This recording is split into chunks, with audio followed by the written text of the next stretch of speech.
अहो डोंगर गरजला या आंबेचा डोंगर गरजला डोंगर गरजला या दिलचा डोंगर गरजला. नमस्कार, मी निलेश. शेष विशेष रिफ्रेश विथ निलेश या युट्यूब चॅनलवर तुमचं हार्दिक स्वागत. आज आपण आलो आहोत ते पातूर येथील रेणुका माता मंदिरात. हा गड अकोला पातूर पासून जो बाळापूरकडे रस्ता जातो तिथे त्या टी पॉइंट वर आहे. आणि आज आपण संबळ या वाद्याविषयी, त्याचबरोबर संबळ या वाद्याच्या उत्पत्तीच्या कथेविषयी आणि गोंधळी समाजाने जोपासलेली आपली करपल्लवी भाषा या भाषेविषयी जाणून घेणार आहोत. माझ्यासोबत आमचे मित्र उदय गवडी आणि त्यांचा मुलगा देवांश गवडी हे आहेत.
रेणुका माता लाडी लाडी ग कागद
नमस्कार, माझं नाव उदय सुपाजी गवडी, राहणार पातूर. आम्ही पारंपरिक आंब्याची गोंधळी आहोत आणि आम्ही तर पातूरलाच राहतो, रेणुका माताच्या गळाच्या पायथ्याशी. या संबळाची माहिती म्हणायची सांगितली बद्दल तर हे संबळ म्हणजे चंड आणि मुंड असे दोन दैत्याचे शिर मानतात. हे संबळ आणि हे तुंतुन त्यांचा हा संगम असतो. जसं तबल्यासोबत पेटीचा स्वर लागतो आणि मृदुंगासोबत विण्याचा स्वर लागतो, तसाच संबळासोबत या तुंतुण्याचा स्वर लागतो. आणि फार काळापासून संबळात आधी लग्न प्रसंगी, वास्तुशांती निमित्त किंवा कुणाचे मुंज वगैरे जर असले तर या शुभ प्रसंगी हा अंबाबाईचा कुळाचार म्हणून भक्त आपल्या घरी अंबाबाईचा गोंधळ सादर करतात आणि भक्तिभावाने आपला कुळाचार जो आहे हा पारंपरिकरित्या पार पडतात.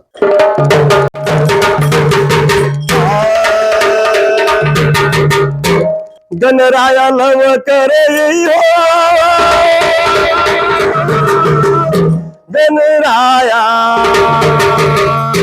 गणराया लवकर गणराया लवकर गणराया लवकर गणराया लवकर गणराया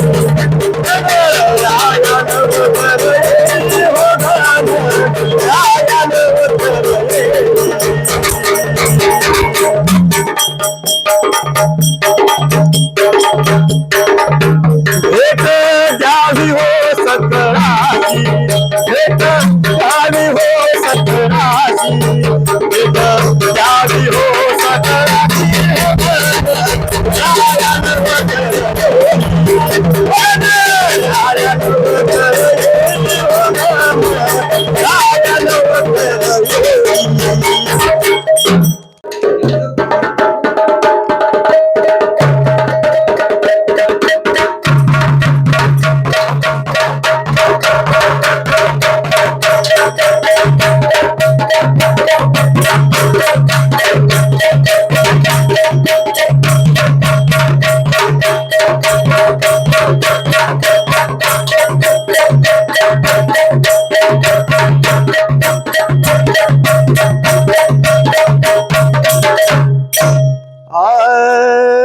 अहो डोंगर गरजला या आंबेचा डोंगर गरजला, डोंगर गरजला या दिलचा डोंगर गरजला.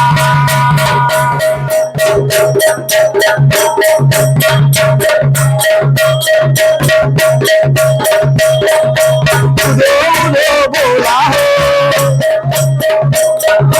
आंबा संग चला हो, डोंगर गरजला डोंगर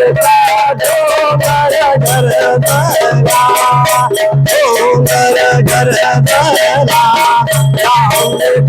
डोंगर गरजला. बोल जगदंबा माता की जय.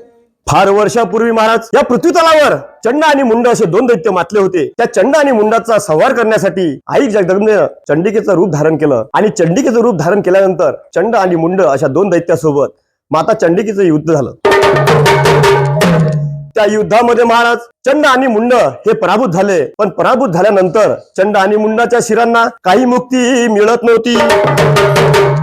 ते मुक्ती मिळावी म्हणून चंड आणि मुंड त्या तुळजाभवानी जवळ शरण गेले आणि त्या जगदंबेला विनंती करू लागले की हे माते जगत माते जगत जननी तुळजापूरची तुकाबाई, आदिमाय शक्ती म्हणतात कवड्याच लेना आगीचं भूषण तुझं, त्रिलोकामध्ये तुझा कोणी हात हाती धरत नाही.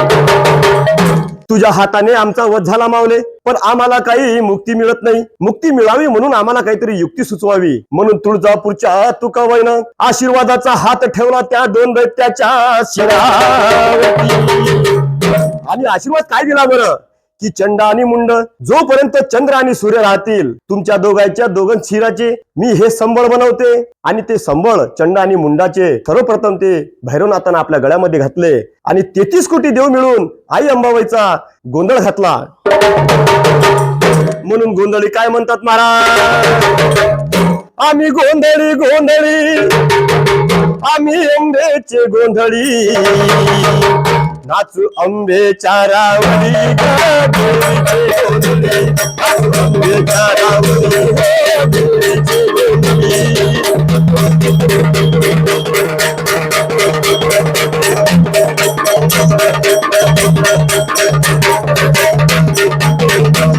आकाश मंडप हा दिला घरी चौरंग बसविला आकाश मंडप हा दिला घरी चौरंग बसविला चौरंग बसविला हो चौरंग बसविला चौरंग बसविला हो चौरंग बसविला